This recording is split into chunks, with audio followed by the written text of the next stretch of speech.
Recording. Today, you guys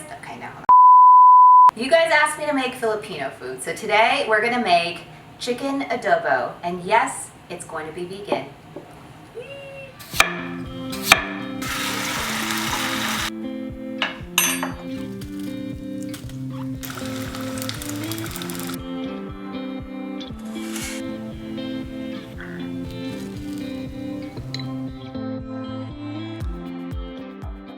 All right, so I'm going to be honest here. A lot of you have asked me to make food from other ethnic cuisines like Filipino food or Middle Eastern food or Puerto Rican food, Indian food. And the truth is, I love eating food from all different parts of the world. And while I certainly cook food from other regions of the world in my own kitchen, I have been very reluctant to post any of it on my social media because of the current climate of cultural appropriation that we are now living in. And what I mean by that is really two things. I am now much more mindful about my responsibility as a food blogger and a content creator to give adequate respect to the cultures that I might borrow from or veganize when I am posting about their ethnic and traditional cuisines. But the second thing is I have had really unfair accusations of cultural misappropriation leveled against me in the past. And it upset me so much that it really sucked out all the joy of sharing what I thought was just a simple spaghetti sauce recipe.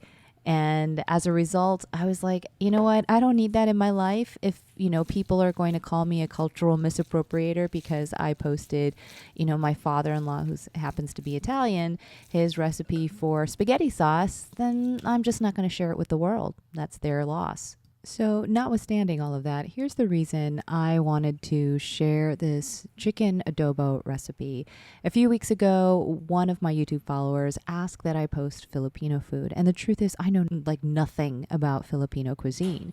So again, I think it's so important as a food blogger for me to not just knee jerk and say, all right, I'll just show you what I think is my version of Filipino food, but to actually do some research. So I spent actually quite a bit of time doing research on Filipino cuisine. And one of the dishes that kept coming up in my research was chicken adobo. So I must have looked at 100 different recipes of chicken adobo, and I tried to make sure that I was looking at recipes that were being provided by people who actually knew something about Filipino food, i.e. Filipino people. And I was like, this sounds so familiar. These flavors, these ingredients, even this picture of this dish looks like something right out of my childhood. So when we were growing up, my brother and I, one of our favorite dishes that my 친할머니, my father's mother, my grandmother used to make for us was this chicken dish that was delicious. It was just tangy and full of umami, lots of soy sauce and sometimes even spicy. And it was so good. And we always asked, 할머니, can you make us that chicken dish? But we'd only get it on special occasions. So it really became a family favorite.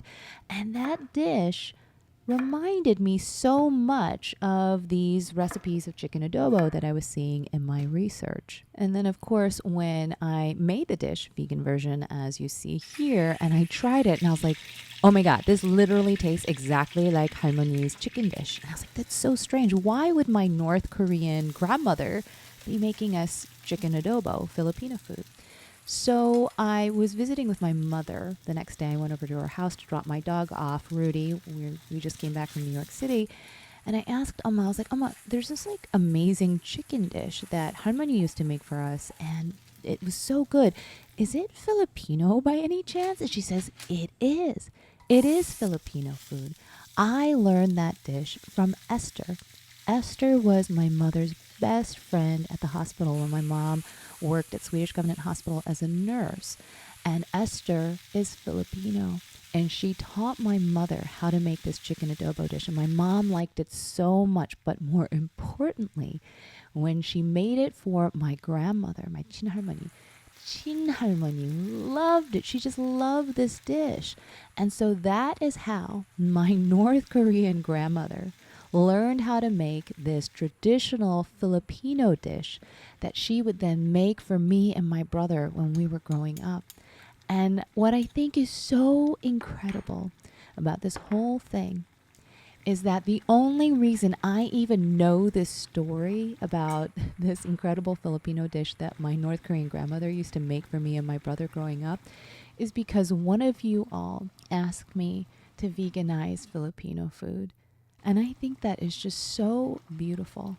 And I think that really cuts to the heart of this discussion on cultural appropriation and how important it is that we continue to share and love traditional cuisine by respecting the culture underneath that cuisine, and how beautiful these stories that come out of that sharing and that mutual respect can be. Anyways, guys, I am so grateful for the YouTube community and for inspiring me to try and broaden my scope and go out of my comfort zone and make this delicious dish directly out of my childhood. If you enjoyed this video, please hit that like button and don't forget to subscribe for future Korean vegan videos. Have a lovely, lovely day.